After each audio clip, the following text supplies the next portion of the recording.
কিয়ামতের মাঠে কিছু মানুষকে আল্লাহ পাক পিঁপড়ার আকৃতিতে উঠাবেন। কিছু মানুষকে আল্লাহ পাক কিয়ামতের মাঠে পিঁপড়ার মতো আকৃতিতে হাসর করাবেন। তারা কারা? যারা এই দুনিয়াতে অহংকার প্রদর্শন করত। এখন জানতে হবে তাহলে অহংকার কি। আপনার গায়ের জামাটা সুন্দর, জুতাটা সুন্দর, আপনার বাড়িটা সুন্দর, এর মানে আপনি অহংকারী, এটা প্রমাণ হলো না। এটা অহংকার নয়। নবী সাল্লাল্লাহু আলাইহি ওয়াসাল্লাম বলেছেন অহংকার হচ্ছে দুটো জিনিসের সমন্বয়। একটা হচ্ছে মানুষকে তুচ্ছ তাচ্ছিল্য করা এবং সত্যকে প্রত্যাখ্যান করা। বাতারুল হাক্কি ওয়া গামতুন নাস, মানুষকে তুচ্ছ তাচ্ছিল্য করা এবং সত্য মানে আল্লাহ পাকের বিধান যেটা সত্য এটাকে অস্বীকার করা, এটা হচ্ছে অহংকার। ইবলিসের জ্ঞান ছিল না? ইবলিস কি আবেদ ছিল কিনা? আবেদ বোঝেন কিনা? আবেদ মানে যে প্রচুর ইবাদত বন্দেগী করেছে আল্লাহ পাকের। ইবলিস কি আল্লাহর ইবাদত করে নাই? আল্লাহ পাক কি তাকে অনেক উঁচু মর্যাদা দেননি? কেন তাহলে সে চিরস্থায়ী জাহান্নামী হচ্ছে? উত্তর কি? একটা আদেশ আল্লাহ পাক করেছিলেন আদম আলাইহিস সালামকে সিজদা করার। ওয়াইজ কুলনা লিল মালাইকাতি ইসজুদু লিআদম ফাসাজাদু ইল্লা ইবলিস। আল্লাহ পাক ফেরেশতা মণ্ডলী সবাইকে বলেছিলেন যে আদমের সামনে সিজদা করো, সম্মানের সিজদা করো। কেন সিজদা করতে হবে? কারণ আদম আলাইহিস সালামকে আল্লাহ পাক নিজ হাতে সৃষ্টি করেছেন এবং তাকে আল্লাহ পাক সমস্ত জ্ঞান শিক্ষা দিয়েছেন। জ্ঞানের কারণে আদম আলাইহিস সালাম এখানে সুপিরিয়র। আল্লাহ পাক ফেরেশতাদেরকে ডেকে বলছেন তোমরা আদমের সামনে সিজদা করো। ইবলিস কিন্তু ফেরেশতা নয়, সে কিন্তু জিন। আল্লাহ পাক ফেরেশতাদেরকে বলছেন সিজদা করো, মানে কিন্তু এই নয় যে ইবলিসও ফেরেশতা। ইবলিস কিন্তু ফেরেশতা নয়, সে কিন্তু জিন জাতির অন্তর্ভুক্ত ছিল। এর দলিল সূরা কাহফের মধ্যে আছে, কানা মিনাল জিন ফাফাসাকা আন আমরি রাব্বি। ইবলিস জিন জাতির অন্তর্ভুক্ত একজন সত্তা ছিল। সে সিজদা করলো না, যুক্তি দিল, একটা বাতিল কিয়াস করলো, সেটা হচ্ছে খালাকতানি মিন নার ওয়া খালাকতাহু মিন তিন। আমাকে সৃষ্টি করেছেন আগুন দিয়ে এবং আদমকে সৃষ্টি করেছেন কি দিয়ে? মাটি দিয়ে। কেন আমি আদমকে সিজদা করব? মানে ইবলিস প্রমাণ করতে চাইলো যে আল্লাহর আদেশটা ভুল, আমি সঠিক। নাউযুবিল্লাহ। আবা ওয়াস্তাকবারা, সে উদ্ধত হলো এবং অহংকার প্রদর্শন করলো। এই একটা মাত্র কারণেই সে কিন্তু চিরস্থায়ী জাহান্নামের অন্তর্ভুক্ত হয়ে গেল।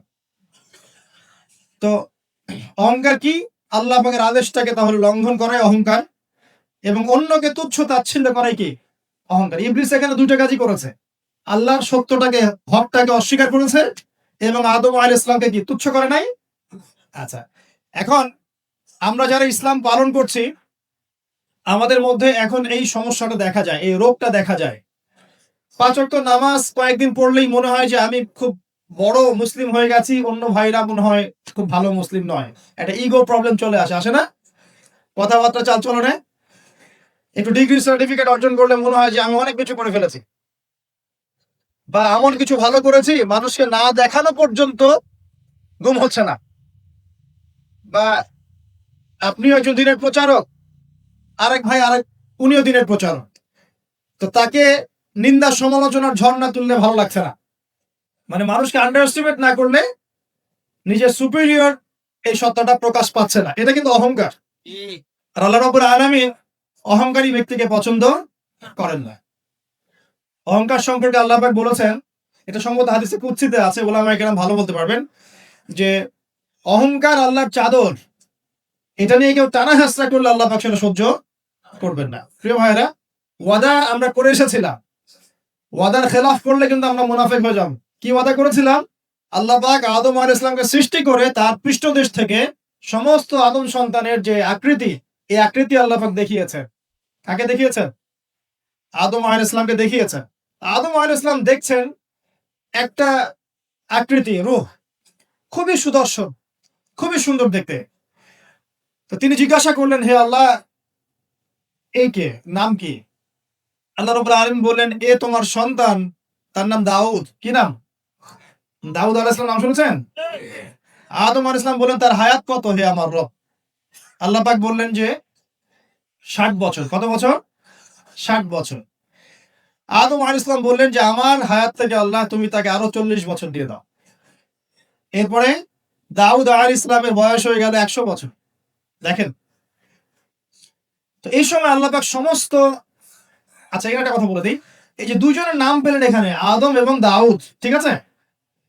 এই দুইজন নবীকেই কিন্তু আল্লাহ পাক কোরআনের মধ্যে আল্লাহর খলিফা বলেছেন। এটা একটা কোইন্সিডেন্স, এটা একটা মিল কোরআনের। একটা কথা মনে রাখবেন যে কোরআনের একটা আয়াত কিন্তু আরেকটা আয়াতকে ব্যাখ্যা করে। কোরআনের আয়াতগুলো হচ্ছে, আমি একটা উপমা দিচ্ছি, আহ আকাশের তারার মতো অনেকটা। আকাশের তারা দেখেছেন কখনো? সময় কোথায় তারা দেখার? এখন তো ফুটবল খেলার যুগ, খেলা দেখবেন নাকি ভাই? শেষ রাত্রে আমরা অ্যালার্ম দিয়ে উঠতে পারি আর্জেন্টিনার খেলা দেখার জন্য, কিন্তু অ্যালার্ম দিয়ে তাহাজ্জুদে উঠতে পারি না। তো এই যুব সমাজের নিশ্চয়ই অনেক কল্যাণ হবে। একটা অসুস্থ প্রজন্ম তৈরি করছে আমরা, অসুস্থ প্রজন্ম। খুব গভীরভাবে লক্ষ্য করবেন যে এরা বাবাকে সালাম দিতে লজ্জা পায়।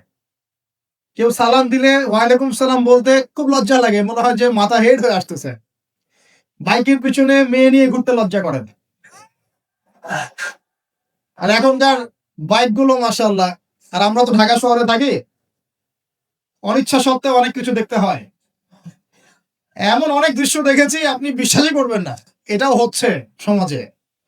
গাড়ি নিয়ে যাচ্ছি, হয়তো বই পড়ছি, পড়তে পড়তে চোখটা লেগে গেলে একটু মানুষ তাকায় না দিকে দিকে, জানলা ঘুরে তাকিয়ে দেখছি যে গাড়ি নিয়ে যাচ্ছে, ড্রাইভার ড্রাইভ করছে, পিছনের সিট এক ছেলে বসে আছে, ওই ছেলের কোলের উপর একটা মেয়ে বসে আছে।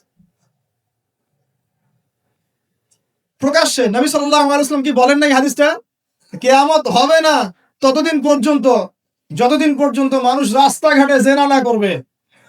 মেলে নাই হাদিস? কিয়ামতের কোন নিদর্শনের জন্য অপেক্ষা করছেন বলেন? নবীজি বলেছেন জীবনের শেষের দিকের একটা হাদিসে, হাদিস জিবরিল, এখানে নবী সাল্লাল্লাহু আলাইহি ওয়াসাল্লাম মাত্র দুইটা আলামত বলেছেন কিয়ামতে। কয়টা? এই দুইটার মধ্যে একটা হচ্ছে ওয়ান তারাল হুফাতাল উরাতাল আলাতা রিয়াশাই ইয়াতাতাওয়ালুনা ফিল বুনিয়ান। সমাজের সবচেয়ে নিম্ন শ্রেণীর নগ্ন পায়ের, মানে জুতা কেনার টাকা ছিল না, নগ্ন গায়ের মানে কাপড় কেনার টাকা ছিল না, এই শ্রেণীর মানুষ, ধনীদের কথা বলা হচ্ছে না, এই এই গরিব নিঃস্ব শ্রেণীর মানুষ ইয়াতাতাওয়ালুনা ফিল বুনিয়ান, উঁচু উঁচু অট্টালিকা নির্মাণের প্রতিযোগিতা করবে। মিলেছে? মধ্যপ্রাচ্যের অনেক কান্ট্রি আছে, তাকিয়ে দেখবেন। এক সময় বেদুইন ছিল, বেদুইন মরুভূমিতে থাকতো। এখন দেখবেন কনস্ট্রাকটিভ বিল্ডিংস নির্মাণে কারো 100 তলা, কারো 200, কারো 150 প্রতিযোগিতা।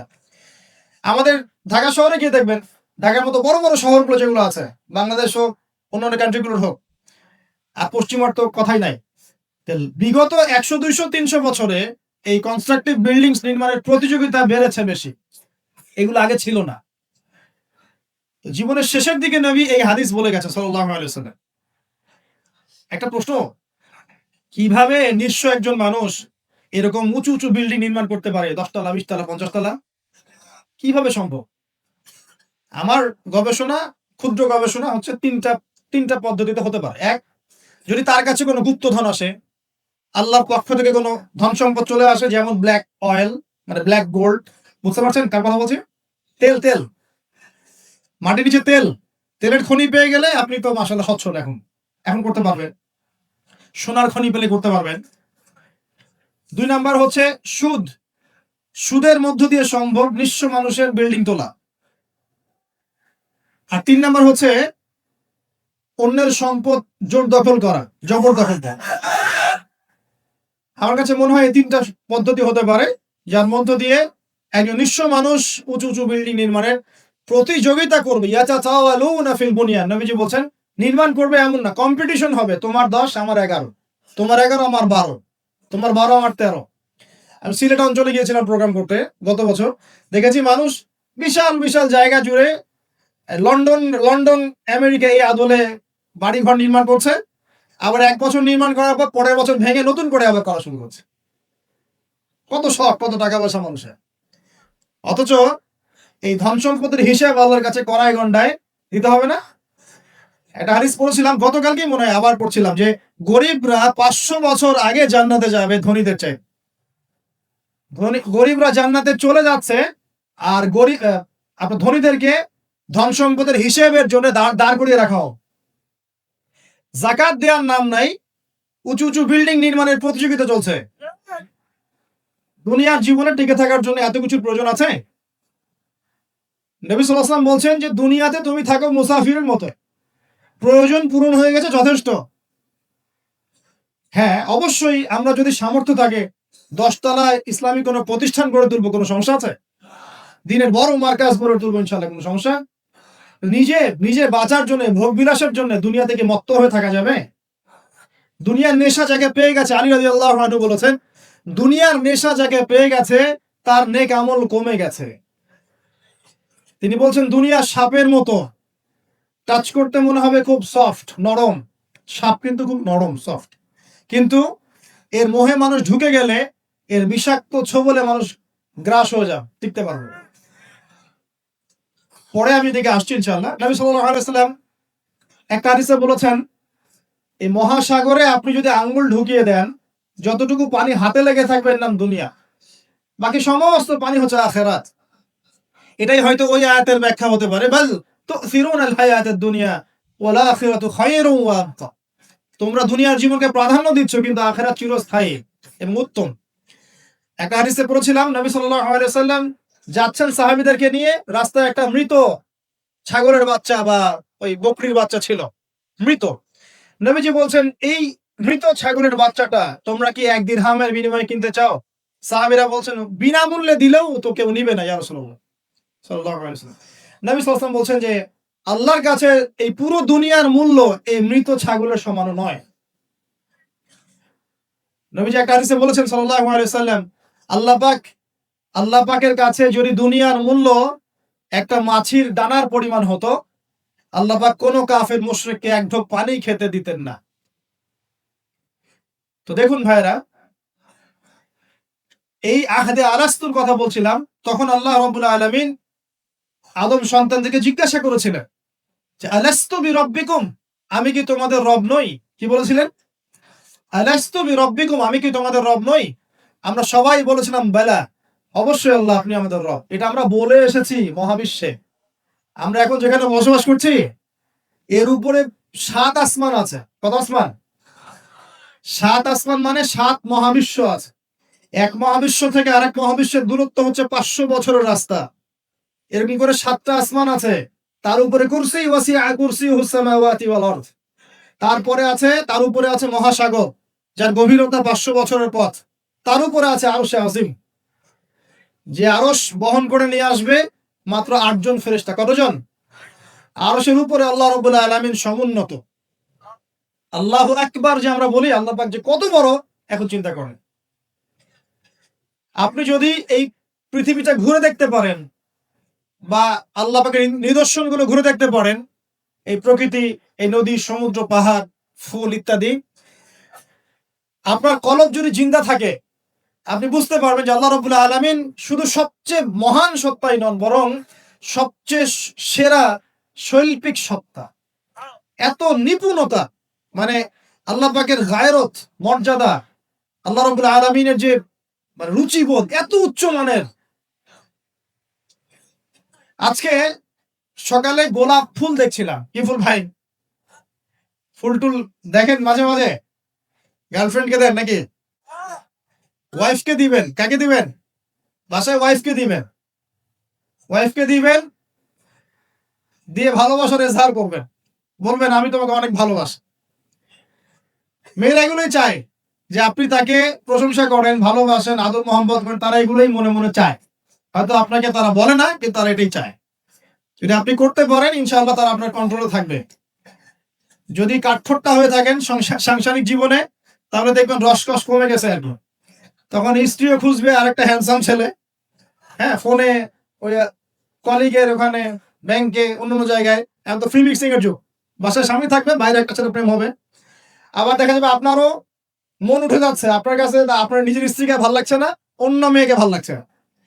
সাংসারিক জীবনটাকে মধুর রাখার জন্য নবী সাল্লাল্লাহু আলাইহি ওয়াসাল্লামের সুন্নতগুলো পালন করতে হয়। স্ত্রীকে হাদিয়া দিবেন, তোহফা দিবেন, ভালোবাসবেন, এবং সে আপনাকে কষ্ট দিবে এটা ধরে নেবেন। সে আপনাকে সারা জীবন কষ্ট দিবে এটা আপনি মাথায় সেট করে নেবেন। ইনস্টল দিবেন, সফটওয়্যার ইনস্টল দেই না আমরা, প্লে স্টোর থেকে অ্যাপস ইনস্টল করেন না? আপনার লাইফে একটা অ্যাপস ইনস্টল করবেন যে স্ত্রী আপনাকে কষ্ট দিবে। তখন আপনার কাজ হচ্ছে মান সামাতা নাজা, যে ব্যক্তি চুপ থাকবে সে নাজাত পাবে। আর যদি আপনি চাপ দিতে চেষ্টা করেন, তাহলে এই সম্পর্কটা ভেঙে যাবে। একটা হাদিস বলে দেই, যেহেতু প্রসঙ্গটা এসে গেছে, যে ইবলিসের সিংহাসন হচ্ছে মহাসাগরের উপরে। কোথায়? মহাসাগর। ইবলিস দিন শেষে ওর সব চেলা চামুন্ডাকে ডেকে বলে যে তোমরা আজকে কি করছো? একজন বলে যে আমি আজকে একজনকে মদ খাওয়াই দিছি, একজনকে আমি আজকে জেনা করাই দিছি, একজনকে আমি খুন করাই দিছি। ইবলিস বলে যে আসলে কিছুই করো নাই তোমরা। তো একজন এসে বলে যে আমি আজকে অমুক পরিবারের মধ্যে স্বামী স্ত্রী মাঝখানে বিচ্ছেদ ঘটাই দিছি। তখন ইবলিস তাকে কাছে ডেকে নিয়ে আসে, নিয়ে এসে মেডেল পরায় দেয়, গোল্ড মেডেল দিয়ে বলে যে হ্যাঁ তুমি একটা কাজের কাজ করছো। এগুলো ইজহার করবেন, পরিবার সুন্দর হবে ইনশাআল্লাহ। আমরা দোয়া করি আল্লাহ পাক আমাদের পরিবারগুলোকে জান্নাতি পরিবার বানিয়ে দিন, স্বামী স্ত্রীর মধ্যে মিল মহব্বত বাড়িয়ে দিন। আসলে স্ত্রীর জন্য স্বামীর চেয়ে আপন কেউ হয় না, আর স্বামীর জন্যও স্ত্রীর চেয়ে আপন কেউ হবে না। আবার স্ত্রীর অধিকার দিতে গিয়ে মাকে আবার ফেলে দিয়েন না, যার যার অধিকার তার তার জায়গায় সমানভাবে দিবেন ইনশাআল্লাহ। আপনি ইনসাফ কায়েম করবেন। মনে রাখবেন যে পুরুষ মানুষ কিন্তু বোকা। পুরুষ মানুষ কি? কারণ কি জানেন? সারা জীবন তারা স্ত্রী সন্তান পরিবার পরিজন সবার জন্য অনেক কিছু করে ঠিকই, এবং এগুলো করতে গিয়ে তারা আল্লাহর পথ থেকে দূরেও সরে যায়, নামাজ ছেড়ে দেয়, কমিয়ে দেয়, আমল কমে যায়, দুনিয়ার ব্যস্ততা বেড়ে যায়, শেষ বয়সে সেই পুরুষ আবার একা হয়ে যায়। আল্লাহ রাব্বুল আলামিন আমাদের সবচেয়ে আপন সত্তা, বাকিরা আমাদের দুনিয়ার প্রয়োজন। এটা মাথায় রেখে চলতে হবে। আল্লাহ পাক তৌফিক দান করুন, আমিন। বলছিলাম এজাহারের কথা। এই যে আকাশের তারার কথা বলেছি, স্ত্রীকে নিয়ে মাঝে মাঝে আকাশের তারা দেখবেন, এটা সুন্নত। স্ত্রীকে নিয়ে রাত্রেবেলা একটু হাঁটাহাঁটি করেন, গল্প গুজব করেন, সুন্নত। অনেক সুন্নত কিন্তু উঠে গেছে এখন। মাঝে মাঝে খেতে বসবেন, একটা প্লেটে খায়েন। বাসায় কি একটা প্লেট আছে? সব তো সেপারেট প্লেট। একটা প্লেট, বড় প্লেট, এরকম বড় প্লেট আছে বাসায়? প্লেট বুঝতে পারছেন কি না? থালা থালা।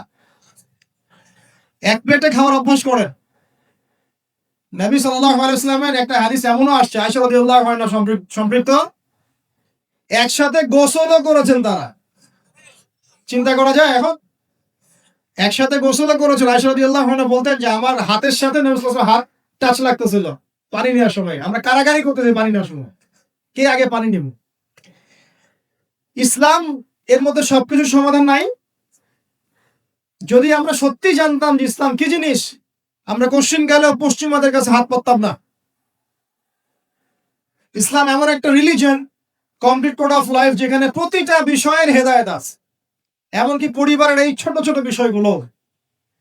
স্ত্রীকে মাঝে মাঝে হাতে খাইয়ে দিবেন, সুন্নত, নেকি পাবেন। সবচেয়ে উত্তম খরচ সেটা, যেটা আপনি আপনার পরিবারের পিছনে করেন। আকাশে মাঝে মাঝে তারা এবং চাঁদ দেখবেন স্ত্রীকে নিয়ে। কেন তারার সাথে তুলনা করছি জানেন? তারাগুলো শুধু তারাই নয়, যারা অ্যাস্ট্রোনমি সম্পর্কে কিছু পড়াশোনা করেছে তারা জানে যে এই তারাগুলোর পজিশন এত নিখুঁত যে একটা যদি সামান্য ডানে বামে সরে যায়, একটু 19-20 হয়ে যায়, মহাবিশ্বের এই মহাবিশ্বের যে মাধ্যাকর্ষণ শক্তি, অভিকর্ষ বল, এটা কলাপস করে ভেঙে পড়ে যায়। পৃথিবী আর চাঁদের ডিস্টেন্স আছে না? চাঁদ যদি একটু পিছিয়ে যায়, হ্যাঁ, এই জোয়ার ভাটা যেটা হচ্ছে সমুদ্রে, এটার ভারসাম্য নষ্ট হয়ে যাবে। সূর্য আর পৃথিবীর একটা ডিস্টেন্স আছে না? সূর্য যদি এক ইঞ্চি সামনে চলে আসে, এক হাত সামনে চলে আসে, পৃথিবীর অর্ধেকের বেশি অংশ মরুভূমি হয়ে যাবে। আর যদি সূর্য এক হাত পিছনে চলে যায়, অল্প একটু পিছনে চলে যায়, তাহলে পৃথিবীর একটা বড় অংশ বরফে ঢেকে যাবে। কোন সত্তা এত নিপুণ ভাবে এগুলো সৃষ্টি করেছে? এখন নাস্তিকরা বলছে তো আল্লাহ বলে কেউ নাই। তাদের ধারণা এগুলো এত নিপুণ ভাবে মহাবিশ্বটা অটোমেটিকলি হয়ে গেছে, না এমনি এমনি হয়ে গেছে। মানে আবু হানিফা রাহিমাহুল্লাহ একটা ঘটনা মনে পড়লো, যে নাস্তিকদের সাথে বাহাস হবে, তো তিনি নাই, সকাল থেকে তিনি আসছেন না। তো নাস্তিকরা খুব উৎফুল্ল, জিন্দিক তারা খুব উৎফুল্ল যে আজকে বাহাস আমরা জিতে গেছে, আবু হানিফা রাহিমাহুল্লাহ তো নাই। আচ্ছা, আবু হানিফা রাহিমাহুল্লাহর আসল নাম কি বলেন দেখি? ও ওলামা কেরাম কেউ বলবেন না, আমি ইয়াং জেনারেশনের দৃষ্টি আকর্ষণ করছি। বলেন। নোমান বিন সাবিত। যাক, না বলতে পারলে ঢুকতাম কিন্তু। কত হিজরিতে জন্মগ্রহণ করেছেন বলেন? মায়ের দেওয়া দরকার এদেরকে তো। কত হিজরিতে? 80 হিজরিতে। ইন্তেকাল কত হিজরি? 150। আর্জেন্টিনার স্ট্রাইকারের নাম কি বলেন? এই তো, এই হচ্ছে অবস্থা আমাদের ভাই। ব্রাজিলের স্ট্রাইকারের নাম কি? গতকালকে বাংলাদেশের ম্যাচে কে ভালো খেলেছে? সাব্বাস, আপনাদের দ্বারাই হবে ইনশাআল্লাহ। সুবহানাল্লাহ। ভাই, আমি বলছি না যে দুনিয়া সম্পর্কে জ্ঞান রাখবেন না, কিন্তু ইসলামের জ্ঞান বিসর্জন দিয়ে দুনিয়ার জ্ঞান অর্জন করে কোনো লাভ নাই, বরং এগুলো আমাদের পরকালে ক্ষতির কারণ হবে। দেখুন, আল্লাহ পাক কোরআনে এই তারাগুলোর পজিশনের কসম করেছেন। কোরআনের আয়াতগুলোকে আকাশের তারার সাথে তুলনা করা হচ্ছে কেন? কারণ তারাগুলো আপনাকে পথ দেখাবে। কি দেখাবে? আপনি তারাগুলো মিলাতে পারলে ডাইরেকশন খুঁজে পাবেন। মনে করেন আপনার কাছে কোনো ঘড়ি নাই, কোনো মোবাইল ফোন, কিচ্ছু নাই, আজকে থেকে আপনি 1000 বছর আগে চলে গেছেন। এখন সমুদ্রে আপনি যাত্রা করতেছেন, আপনি দিক চিনবেন কিভাবে? কোনটা পূর্ব, কোনটা পশ্চিম? রাতের বেলা আপনি কেমনে চিনবেন কোনটা পূর্ব, কোনটা পশ্চিম, কোনটা উত্তর, কোনটা দক্ষিণ? তারা দেখে চিনতেন। কিভাবে চিনতেন? আকাশের তারা দেখে আগেকার নাবিক যারা ছিলেন, সেইলর, তারা দিক চিনতেন। এই তারাগুলোকে দিক নির্দেশক বলা হয়। ঠিক একইভাবে কোরআনের আয়াতগুলো যদি আপনি একটার সাথে একটা হারমোনিয়াসলি মিলাতে পারেন, আপনি পথ খুঁজে পাবেন ইনশাআল্লাহ। এই জন্যই বললাম যে আকাশের তারার সাথে কোরআনের আয়াতগুলোকে মেলানো, উপমা দেয়া যায়। এইখানে বলতে গিয়ে এসেছিলাম যে দুইজন নবীকেই কিন্তু আল্লাহ রাব্বুল আলামিন কি বলেছেন? খলিফা। আদম আলাইহিস সালামকেও খলিফা বলেছেন, দাউদ আলাইহিস সালামকে কি বলেছেন? খলিফা। এখন বলেন তো, খলিফা কাকে বলে? যে কাপড় সেলাই করে? আমরা সমাজে বলে যে উনি খলিফা। খলিফা মানে দর্জি।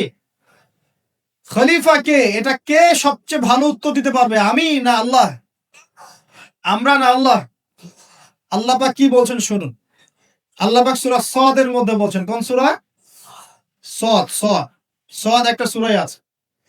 এই সূরার মধ্যে 24 থেকে 26 নম্বর আয়াত পড়ে দেখবেন। আল্লাহ পাক বলছেন, ইয়া দাউদ, হে দাউদ আলাইহিস সালাম, ইন্না জাআলনাকা খলিফাতান ফিল আরদ। হে দাউদ, আমি বা আমরা তোমাকে পৃথিবীতে খলিফা করেছি। কি করেছি? তোমার কাজ কি? তোমার কাজ হচ্ছে ফাহকুম বাইনান নাস বিল হক। তোমার কাজ হচ্ছে মানুষের মাঝে, এই যে জনসাধারণের মাঝে হকের মানদণ্ডে বিচার ফয়সালা করবে। সুবহানাল্লাহ। একজন খলিফার কাজ কি তাহলে? জনসাধারণের মাঝে হকের মানদণ্ডে, ন্যায়ের মানদণ্ডে বিচার ফয়সালা করলে সে আল্লাহর খলিফা হবে। যদি অন্যায়ের মানদণ্ডে বিচার ফয়সালা করে, সে শয়তানের খলিফা হবে। কথা কি বুঝতে পারছেন? এই খলিফা শব্দ আল্লাহ পাক প্রয়োগ করেছেন দাউদ আলাইহিস সালামের ক্ষেত্রেও এবং আদম আলাইহিস সালামের ক্ষেত্রেও। আদম আলাইহিস সালামকে আল্লাহ পাক কি বলছেন? ওয়া ইয ক্বালা রাব্বুকা লিল মালাইকা ইন্নী জাঈলুন ফিল আরদি, বলেন, খলিফা। তাহলে আদমকে খলিফা বললেন না আলাইহিস সালাম? তো আদম আলাইহিস সালাম পৃথিবীতে এসে কি আল্লাহর বিধান ছাড়া অন্য কারো বিধান দিয়ে বিচার ফয়সালা করেছেন কিনা? আর দাউদ আলাইহিস সালাম যখন জেরুজালেমের বাদশা ছিলেন, সেখান থেকে তিনি কি আল্লাহর বিধান ছাড়া অন্য কোন বিধান দিয়ে ফয়সালা করেছিলেন কিনা? উত্তর দেন। আল্লাহ পাক সূরা মাইদায় উল্টা কথা বলছেন। আল্লাহ পাক বলেন, ওয়ামান লাম ইয়াহকুম বিমা আনজালাল্লাহ ফাউলাইকা হুমুল কাফিরুন। এটা 44 নম্বর আয়াত। 45 এ বলছেন ফাউলাইকা হুমুল ফাসিকুন। 47 এ গিয়ে বলছেন ফাউলাইকা হুমুজ জালিমুন। তিনটা বলছেন, বা প্রথমে কাফিরুন, তারপর জালিমুন, তারপর ফাসিকুন। তিনটা কথাই আল্লাহ বলছেন যে ব্যক্তি বা যারা আল্লাহর নাজিলকৃত বিধান দ্বারা বিচার ফয়সালা করছে না, তারা ফাসিক, তারা জালেম, তারা কাফির। কে বলেছেন? আমাদের কথা। এখানে দুটো বিষয় চলে আসবে। এক, কেউ যদি মনে করে যে আল্লাহর বিধানগুলো এই যুগে চলে না, ওই যুগে চলতো, এই যুগে চলে না, এই যুগে আমরা যা বুঝি এটাই সেরা, তাহলে নিঃসন্দেহে সে কুফরিতে লিপ্ত আছে। কোনো সন্দেহ আছে? আর কেউ যদি মনে করে যে না, আল্লাহর বিধানই চূড়ান্ত, এটাই সর্বোচ্চ, কিন্তু পরিবেশ পরিস্থিতি বিবেচনায় আমি ইমপ্লিমেন্ট করতে পারছি না, সে ব্যক্তির কথা আলাদা। কথা কি বুঝতে পারছেন? আমাদের আকীদা পরিষ্কার করতে হবে না? তাহলে এখানে আপনি খলিফার সংজ্ঞা পেলেন, খলিফার কাজ কি সেটাও পেলেন। আরো একটা কথা আল্লাহ পাক বলেছেন দাউদ আলাইহিস সালামকে, সেটা হলো ওয়ালা তাত্তাবিউল হাওয়া, তুমি তোমার প্রবৃত্তির অনুসরণ করো না। প্রবৃত্তি মানে কি? মন যা চায় তার অনুসরণ করো না। ফায়ুদিল্লাকা আন সাবিলিল্লাহ, তাহলে এই অনুসরণ তোমাকে আল্লাহর পথ থেকে বিচ্যুত করে দিবে। ইন্নাল্লাযীনা ইউদিল্লুনা আন সাবিলিল্লাহি লাহুম আযাবুন শাদীদ বিমা নাসু ইয়াওমাল হিসাব। যারা নিজের মন গড়া পবিত্র অনুসরণ করেছে তারা আল্লাহ পাকের সরল পথ থেকে বিচ্যুত হয়ে গেছে এবং আল্লাহ পাক তাদেরকে কঠিন শাস্তি দিবেন, কারণ তারা কিয়ামতের দিনটাকে ভুলে গেছে। প্রিয় ভাইরা, আমরা ওয়াদা করে এসেছি আল্লাহর কাছে। কি ওয়াদা করেছি? যে আল্লাহ আমাদের রব। তাহলে দুনিয়াতে আসার পর কি আমরা আল্লাহর সাথে শিরিক করতে পারবো? আল্লাহর বিধান ছাড়া অন্য কারো বিধান মানতে পারবো? আল্লাহ পাকের হালালকে হারাম করতে পারবো? আল্লাহর হারামকে হালাল করতে পারবো? নাকি আমাদের উচিত হবে আল্লাহর সমস্ত বিধানের সামনে আত্মসমর্পণ করা? কোনটা? ইসলাম মানে কি? বলবে শান্তি। ঠিক আছে, শান্তি একটা শব্দের অর্থ হয়। ইসলাম শব্দের প্রকৃত অর্থ হচ্ছে আত্মসমর্পণের মধ্য দিয়ে শান্তি অর্জন করা। আল্লাহর হুকুম আহকামের সামনে আত্মসমর্পণের মধ্য দিয়ে কি করা? শান্তি অর্জন। আত্মসমর্পণ কেমন হবে? একটা ফয়সালা আল্লাহ পাক দিলেন, এখন আমি চিন্তা করব যে এই নামাজ পড়তে আল্লাহ পাক বলেছেন, আমি চিন্তা করছি যে নামাজ কেন পড়বো, নামাজ পড়ার কি দরকার, এর বৈজ্ঞানিক উপকারিতা কি, হ্যাঁ, নামাজ পড়লে এর পিছনে দর্শন কি, এর পিছনে যুক্তি কি, এইসব তন্ত্র মন্ত্র ঘেটে যদি আপনি নামাজ পড়েন, পরিপূর্ণ আত্মসমর্পণ হয় নাই। কখন হবে? আল্লাহ বলেছেন সামি'না আতা'না, আল্লাহ বলেছেন নামাজ পড়তে 5 ওয়াক্ত, বাস নামাজ পড়। এর পিছনে কারণ থাকতে পারে, সব কারণ আমার জানা জরুরি না এবং সব কারণ আমি জানতেও পারবো না। পারবো? এখানে দেখেন একজন নবীর কথা বলি, যার নাম আমরা প্রথমে বলেছি, আল্লাহুম্মা সাল্লি আলা মুহাম্মাদ ওয়া আলা আলি মুহাম্মাদ কামা সাল্লাইতা আলা ইব্রাহিম। নবী মুহাম্মদ সাল্লাল্লাহু আলাইহি ওয়াসাল্লামের নামের সাথে ইব্রাহিম আলাইহিস সালামের নাম কেন? অন্য নবীর নাম নয় কেন? প্রশ্ন করতে হবে না? কারণ হচ্ছে নবী সাল্লাল্লাহু আলাইহি ওয়াসাল্লামের জীবনের যে ধারা এবং ইব্রাহিম আলাইহিস সালামের জীবনের ধারা কিন্তু হুবহু একই রকম। শুধু নবী সাল্লাল্লাহু আলাইহি ওয়াসাল্লাম শেষে গিয়ে মক্কা থেকে পুরো জাজিরাতুল আরবে ইসলামী খিলাফা কায়েম করেছিলেন। ইব্রাহিম আলাইহিস সালাম ওই সময়টা হয়তো পান নাই। That's all. এখন দেখেন ইব্রাহিম আলাইহিস সালাম সম্পর্কে আল্লাহ পাক কি বলছেন? আল্লাহ পাক বলছেন ইয ক্বালা লাহু রাব্বুহু আসলিম ক্বালা আসলামতু লিরাব্বিল আলামিন। আল্লাহ পাক যখনই ইব্রাহিমকে বলেছেন আলাইহিস সালাম আত্মসমর্পণ করো, ইব্রাহিম আলাইহিস সালাম আত্মসমর্পণ করেছেন, বলেছেন আসলামতু লিরাব্বিল আলামিন, আমি জগৎ সমূহের প্রতিপালকের সামনে আত্মসমর্পণ করলাম। একটা মিসাল দিচ্ছি, তার সন্তানকে জবাই করতে বলেছিলেন, মনে আছে? সন্তান বলেছিল যে ইয়া আবাতি ফাআল মা তু'মার, হে আমার আব্বা, আপনাকে যে আদেশ করা হয়েছে আপনি তাই করেন। সাতাজিদুনি ইনশাআল্লাহু মিনাস সাবিরিন, ইনশাআল্লাহ আপনি আমাকে ধৈর্যশীল পাবেন। ইব্রাহিম আলাইহিস সালাম জবাই করার আগে কি আল্লাহকে প্রশ্ন করেছিলেন যে এর পিছনে যুক্তি কি, এর পিছনে দর্শন কি, এর পিছনে বিজ্ঞান কি? নাকি আল্লাহ আদেশ করেছেন বাস করেছেন? কোনটা? আল্লাহ পাক আদেশ করেছেন, চোখ বন্ধ করে কাজ করতে গিয়েছেন। এবং এই নবীকে আল্লাহ পাক বলছেন হুয়া সাম্মাকুমুল মুসলিমিন, তিনি তোমাদের নাম দিয়েছেন মুসলিম। তাহলে প্রথম মুসলিম কে পাচ্ছি আমরা? এখানে প্রথম সারির মুসলিম কে পাচ্ছে? ইব্রাহিম আলাইহিস সালাম, যিনি আল্লাহ আদেশ আসলেই বাস্তবায়ন করতে চলে যান। এর নাম প্রকৃত মুসলিম, আত্মসমর্পণ করা। আমরা কি সবকিছুর সামনে আত্মসমর্পণ করতে পারছি? যদি পারতাম তাহলে ইবাদত বন্দেগীর জীবনে পাক্কা মুসল্লি হয়ে অর্থনৈতিক জীবনে পাক্কা সুদখোর কেন হচ্ছে? আমরা নামাজ পড়ি না? নামাজ 5 ওয়াক্ত করি মাশাআল্লাহ, কিন্তু ব্যবসা করতে গিয়ে মাপে কম কেন দেই? ব্যবসা করতে গিয়ে আমি মজুদদারি কেন করি? আমি অন্যকে কেন ঠকাই? কেন ভেজাল মিশাই? পণ্যের সাথে ভেজাল কেন মিশাই? অর্থনৈতিক জীবনে গিয়ে আমি সুদ কেন খাই? ঘুষ কেন নিব? দুর্নীতি কেন করব যখন আমি 5 ওয়াক্ত নামাজ পড়ি? তার মানে কি জানেন? তার মানে আমরা এই আয়াতের উপর আমল করতে পারি নাই। কোন আয়াত? আল্লাহ পাক বলছেন উদখুলু ফিস সিলমি কাফা, তোমরা পরিপূর্ণরূপে ইসলামে প্রবেশ করো। এটা আয়াত আমল হয়েছে? কখন পরিপূর্ণ প্রবেশ হবে? যখন জীবনের প্রতিটা ক্ষেত্রেই আমরা ইসলাম পালন করতে পারব। ইসলাম কি শুধু ইবাদত বন্দেগীর জীবনেই? খালি নামাজ রোজা হজ জাকাতের নামে কি ইসলাম? ব্যবসা ইসলাম নাই, পরিবারে নাই, অর্থনীতির মধ্যে নাই, রাজনীতির মধ্যে তো নাই, এটা তো থাকার দরকার নাই, এটা আমরা যা ভালো বুঝি তাই। এখানে ইসলামের হেদায়েতের দরকার নাই। এখানে পশ্চিমে অনেক তন্ত্র আছে, সেকুলারিজম আছে, ডেমোক্রেসি আছে, কমিউনিজম আছে। ইসলামের প্রয়োজন আছে? কোনো দরকার নাই। এটা আমরা মুখে বলি ঠিকই, কিন্তু আসলে বাস্তবায়ন কি করা সম্ভব হয়? 100% হয় না, কিন্তু হবে ইনশাল্লাহ। কবে হবে? যখন ইমামুল মাহদি আসবেন ইনশাল্লাহ। কবে হবে? যখন ঈসা ইবনে মারইয়ামকে আল্লাহ আবার পাঠাবেন ইনশাল্লাহ, তখন হবে। আমি একটা ভবিষ্যৎবাণী বলে যাই, এটা আমার ভবিষ্যৎবাণী না। কে বলেছেন? রাসূলুল্লাহ সাল্লাল্লাহু আলাইহি ওয়াসাল্লাম। কিয়ামত হবে না যতক্ষণ পর্যন্ত না ঈসা ইবনে মারইয়ামকে আল্লাহ পাক পাঠাচ্ছেন এবং তিনি একজন ন্যায়পরায়ণ শাসক হবেন, যিনি 40 বছর এই বিশ্বে ন্যায় বা শান্তি প্রতিষ্ঠা করবেন। তিনি সারা বিশ্বে ইসলাম প্রতিষ্ঠা করবেন ইনশাআল্লাহ।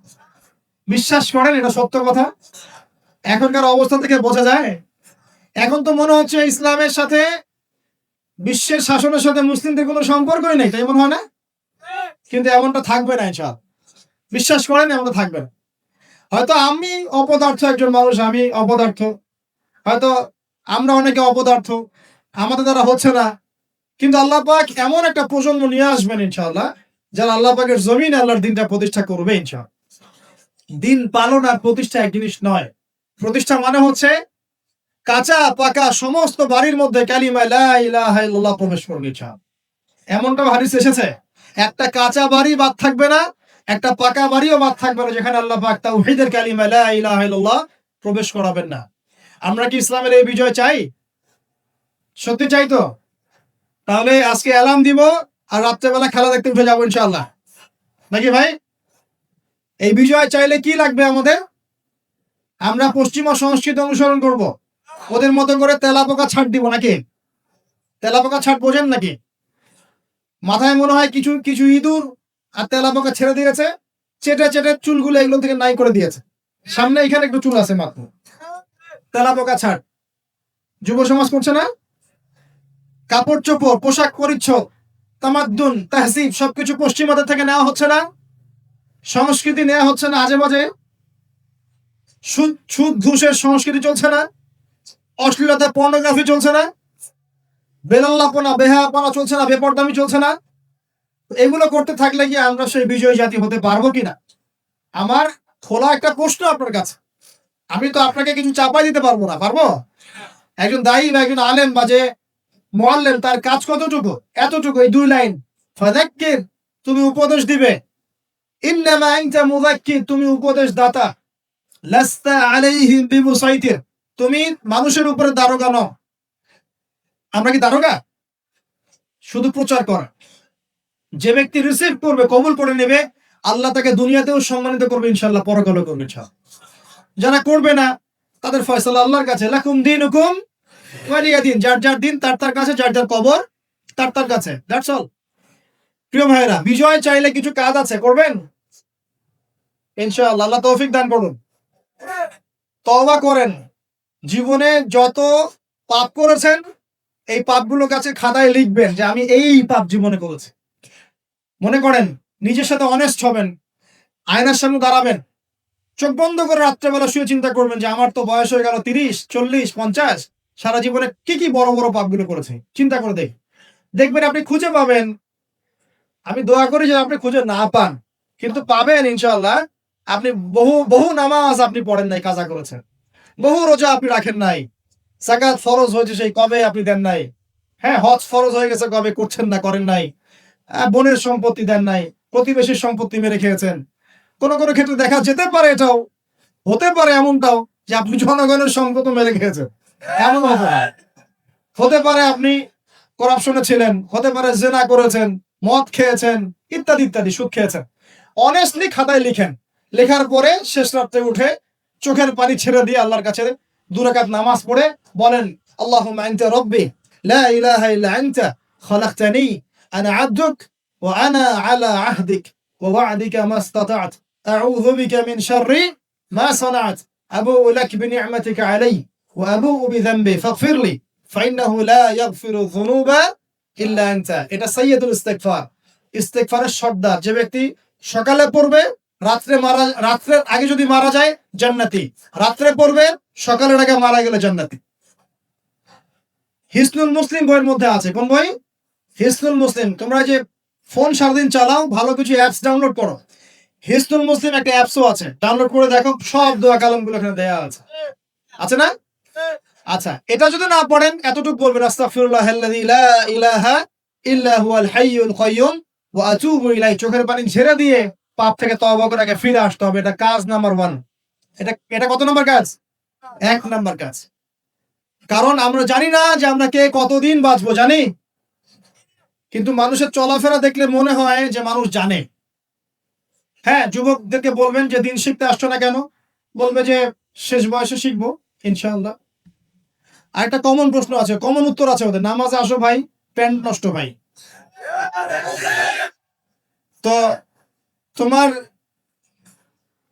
তোমার বিষয়টা কি এতই দুর্বল যে প্যান্ট বারবার নষ্ট হয়ে যায়? এত দুর্বলতা থাকলে তো সমস্যা। তখন তো বৈবাহিক জীবনেও তুমি হ্যাপি হতে পারবে না। আর এই দুর্বলতার কারণ কি জানো? পর্নোগ্রাফি। পর্নোগ্রাফির মধ্য দিয়ে গোপন পাপ, তাই না ভাই? এই যুগে এইসব পাপ থেকে বেঁচে থাকা খুবই ডিফিকাল্ট।